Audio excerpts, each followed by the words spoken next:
नमस्कार दोस्तों, आज हम लोग बात करेंगे बच्चों के कई प्रकार के बीमारियों को ठीक करने वाली एक बहुत ही बढ़िया एंटीबायोटिक मेडिसिन के बारे में। तो वो है सेफोडोक्सैम ओरल सस्पेंशन। इस वीडियो में हम लोग इसके फ़ायदे, इसके साइड इफ़ेक्ट्स, इसके डोजेस के बारे में जानेंगे कि बच्चों को कितनी मात्रा में डोज देना है। इसके ब्रांड्स के नाम जानेंगे क्योंकि ये कॉम्पोजिशन का नाम है, तो ये मार्केट में किन किन ब्रांड्स के नाम से उपलब्ध है। साथ ही मोस्ट इम्पॉर्टेंट, इस दवा को बच्चे को पिलाने के लिए पानी के साथ मिलाना पड़ता है, लेकिन कितनी मात्रा में मिलाना है और कैसे मिलाना है इसके बारे में भी इस वीडियो में जानेंगे। साथ ही इस दवा से जुड़ी कुछ सावधानियों के बारे में भी जानेंगे और बहुत कुछ जानेंगे, तो प्लीज़ आप लोग इस वीडियो में बने रहें। दोस्तों, ये एक एंटीबायोटिक दवा है और इसका ये छोटे बच्चों के बैक्टीरियल इन्फेक्शन को ठीक करने के लिए किया जाता है।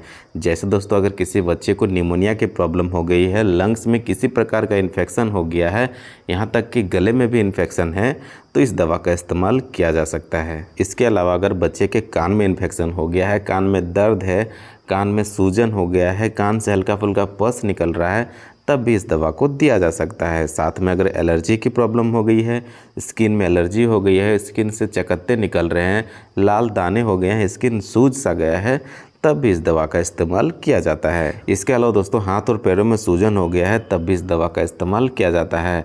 साथ ही अगर बच्चे के गले में इन्फेक्शन हो गया है, टॉन्सिल की समस्या हो गई है, गले में दर्द हो रहा है, बच्चा अगर कुछ खाता है तो उसको निगलने में भी परेशानी हो रही है, गले में सूजन हो गया है, आप मुँह को खोल के देखेंगे तो गले में एक लगेगा कि जैसे चमड़ा फट सा गया है, तो ऐसी प्रॉब्लम को भी ठीक करने के लिए इस दवा का इस्तेमाल किया जाता है। इसके अलावा सर्दी खांसी जैसी प्रॉब्लम को भी ठीक करने के लिए इस दवा का इस्तेमाल किया जाता है।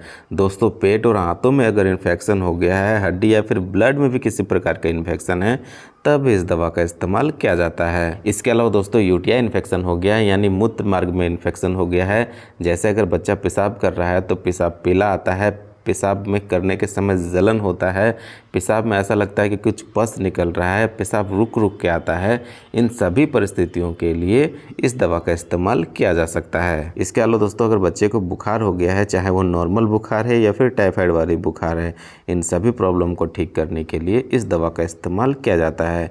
साथ ही किसी और प्रकार के इन्फेक्शन को भी ठीक करने के लिए डॉक्टर इस दवा का इस्तेमाल कर सकते हैं। दोस्तों, डॉक्टर बच्चे की बीमारी की स्थिति को देखते हुए इस दवा के साथ कोई और दूसरी दवाई भी दे सकते हैं।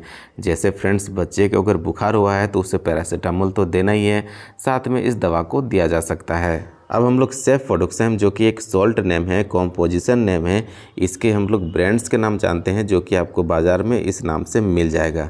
तो इसके कुछ ब्रांड्स हैं मार्केट में, ये आपको switch drop, Cefrox dry syrup, Goodcef dry syrup, Monocef और ड्राई सिरप और जेडोसॉफ 50 ड्राई सिरप के नाम से मिल जाएगा। दोस्तों, ये कुछ इसके पॉपुलर ब्रांड्स थे जो मैंने आपको बताया। बाकी मार्केट में आपको और कई ब्रांड्स के नाम से सेफोडोक्सैम कॉम्पोजिशन का मेडिसिन मिल जाएगा, आप उसका इस्तेमाल कर सकते हैं, कोई दिक्कत नहीं है। दोस्तों, बात करें इसके डोजेस के बारे में, तो इसके डोज तो बच्चे की उम्र, वजन और उसकी बीमारी की स्थिति पर डिपेंड करता है, लेकिन अगर हम लोग इसके जनरल डोज की बात करें तो बच्चे को कुछ खिलाने या फिर दूध पिलाने के साथ में या फिर उसके बाद में सुबह और शाम दोनों टाइम, अगर 1 साल से कम उम्र का बच्चा है तो उसे 2.5 ml, और अगर 1 साल से 2 साल तक की उम्र का बच्चा है तो उसे 2.5 ml से लेकर के 5 ml तक दिया जा सकता है। लेकिन बच्चे के पेरेंट्स को हमेशा ध्यान रखना है कि जब वो दवा को तैयार कर लेते हैं, बना लेते हैं, तो दवा के बनाने के 15 दिनों के अंदर ही उसे इस्तेमाल करना है, नहीं तो दवा ख़राब हो सकती है।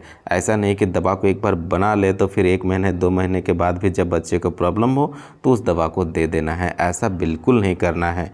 15 दिनों के अंदर ही उस दवा को ख़त्म करना है, इस्तेमाल करना है। तो चलिए, मोस्ट इम्पॉर्टेंट है सेफोडोक्सैम दवा को पानी के साथ कैसे मिलाना है, कैसे उसको तैयार करना है, यानी दवा को कैसे बच्चे को पिलाने के लिए तैयार करना है। दोस्तों, मैं बता दूं कि कुछ ब्रांड्स की दवाइयों में इसे तैयार करना पड़ता है और कई ऐसे ब्रांड्स हैं जिसमें दवा को बनाना नहीं पड़ता है, उसे आप डायरेक्टली बच्चे को दे सकते हैं। तो चलिए, हम लोग एग्जाम्पल के तौर पे मोनोसेफ और ड्राई सिरप को लेते हैं और इसके बारे में जानते हैं कि इसे कैसे तैयार करना है। तो दोस्तों, इस दवा में एक प्लास्टिक की छोटी सी बोतल रहती है, उसमें ड्राई यानी सूखा दवाई का पाउडर रहता है, और साथ में आपको पानी का भी एक छोटा सा प्लास्टिक कंटेनर मिल जाता है जिसमें स्टेराइल प्यूरिफाइड प्योरीफाइड वाटर होता है।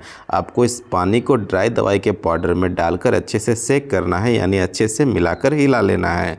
उसके बाद ड्रॉपर या फिर मेजरिंग ढक्कन की सहायता से डॉक्टर द्वारा बताया गया डोज बच्चे को पिलाना है। दोस्तों इसमें ध्यान रखें कि स्टेराइल प्यूरिफाइड वाटर दिया हुआ रहता है, आपको उसे ही मिलाना है और उतना ही मात्रा में मिलाना है। ऐसा नहीं कि आप घर का पानी यूज करें। अब बात करते हैं हम लोग सेफोडोक्साम के कुछ साइड इफ़ेक्ट्स के बारे में। तो इसमें बच्चे को कब्ज की प्रॉब्लम हो सकती है, उल्टी और नौजिया हो सकता है, डायरिया की प्रॉब्लम हो सकती है और हल्का फुल्का सर में दर्द हो सकता है। इतने इसके साइड इफ़ेक्ट है, जल्दी होता नहीं, होने से डॉक्टर से इस बारे में ज़रूर बात करें ताकि डॉक्टर सेफोडोक्साम के जगह पर बच्चे के अकॉर्डिंग कोई और दूसरी एंटीबायोटिक दवाई दे सके। दोस्तों इतने सारे ब्रांड से, लेकिन बात करते हैं इसके कीमत के बारे में। तो सबका कीमत लगभग 100 से 200 के बीच में है। आप इसे ईजिली किसी भी मेडिकल स्टोर में ले सकते हैं, खरीद सकते हैं। तो मैं आशा करता हूं कि आपको सेफोडोक्साम से जुड़ी हर एक चीज़ आसानी से समझ में आ गई होगी और ये वीडियो आपके ज़रूर कुछ काम आएगी। अगर ये वीडियो अच्छा लगा है तो वीडियो को लाइक करें, शेयर करें और चैनल को ज़रूर सब्सक्राइब करें। Thank you.